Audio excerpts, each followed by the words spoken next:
ஆண்டின் பொதுக்காலம் 2ஆம் வாரம் வெள்ளிக்கிழமை. சாமுவேல் முதல் நூலிலிருந்து வாசகம். 24ஆம் அதிகாரம் 2 முதல் 20 வரை உள்ள இறை வார்த்தைகள். அந்நாட்களில் சவுல் இஸ்ரேல் முழுவதிலும் இருந்து தேர்ந்தெடுக்கப்பட்ட 3000 பேருடன் தாவீதையும் அவர்தம் ஆட்களையும் தேடி வரையாடுகளின் பாறைகளுக்கு எதிர்புறம் சென்றார். அவர் சென்றபோது வழியோரத்தில் ஆட்டுப்பட்டிகளை கண்டார். அதனில் ஒரு குகை இருந்தது. இயற்கை கடன் கழிப்பதற்கு சவுல் அதனுள் சென்றார். அப்பொழுது தாவீதும் அவர்தம் ஆள்களும் அக்குகையின் உட்பகுதியில் இருந்தனர்.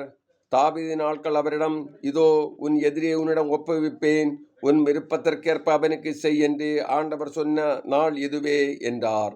உடனே தாவீது தவிழ்ந்து சென்று சவுலின் மேலங்கியின் தொங்கலை அவருக்கு தெரியாமல் அறுத்தார். தாவீது சவுலின் தொங்கலை அறுத்தபின் அதற்காக மரமருந்தினார்.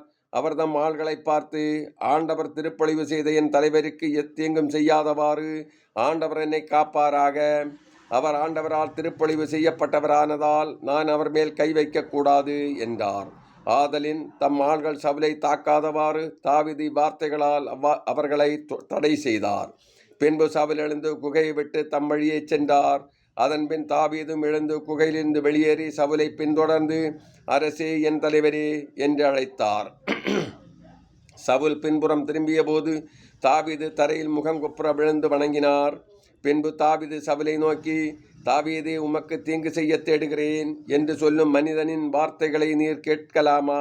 இதோ குகையில் ஆண்டவர் உம்மை என்னிடம் ஒப்புவித்தார் என்பதை இன்று உம் கண்கள் கண்டன. உம்மை கொல்ல வேண்டுமென சிலர் என்னை வற்புறுத்தினார்கள். ஆனால் அவர் ஆண்டவரால் திருப்பொழிவு செய்ய பெற்றவர். என் தலைவருக்கு எதிராக நான் கை ஓங்கக்கூடாது என்று சொல்லி நான் தான் உம்மை காப்பாற்றினேன். என் தந்தையே, பாரும், என் கையில் இருக்கும் மேலங்கியின் தொங்கலை பாரும். உம்மை கொல்லாமல் மேலங்கியின் தொங்கலை மட்டும் அறுத்து எடுத்துள்ளேன். என் செயலை பார்த்தாலே என்னிடம் யாதொரு குற்றமோ துரோகமோ இல்லை என்பதை நீர் அறிவீர்.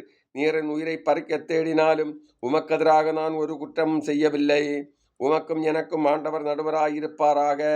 என் பொருட்டு ஆண்டவரே, உமக்கு நீதி வழங்கட்டும். ஆனால் உமக்கெதிராக என் கை எழாது. முன்னோரின் வாய்மொழிக்கேற்ப தீயோரிடமிருந்து தீமை பிறக்கும். ஆதலால் உம்மேல் நான் கை வைக்க மாட்டேன். இஸ்ரேலின் அரசர் யாரை தேடி புறப்பட்டார்? யாரை பின்தொடர்கிறீர்?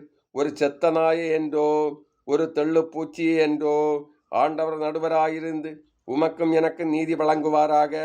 அவரே எனக்காக வழக்காடி உம் கை நின்று என்னை விடுவிப்பாராக என்றார். தாவீது இவ்வாறு சவுலிடம் பேசி முடித்தபின் சவுல், என் மகனே தாவீதே, இது உன் குரல்தானா என்று சொல்லி உரத்த குரலில் அழுதார். அவர் தாவீதிடம், நீ என்னிலும் நீதிமான். நீ எனக்கு நன்மை செய்தாய், ஆனால் நானோ உனக்கு தீங்கு செய்தேன்.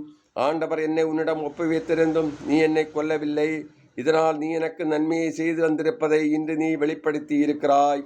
ஏனெனில் ஒருவன் தன் எதிரியை கண்டபின் அவன் நலமுடன் செல்ல அனுமதிப்பானா? இன்று நீ எனக்கு செய்த நன்மைக்கு ஈடாக ஆண்டவர் உனக்கு நன்மை செய்வாராக. இதோ நீ திண்ணமாய் அரசனாவாய் என்று இஸ்ரேலின் அரசை நீ உறுதிப்படுத்துவாய் என்றும் இப்பொழுது நான் அறிகிறேன் என்றார். இது ஆண்டவர் வழங்கும் அருள்வாக்கு. இறைவா, உமக்கு நன்றி.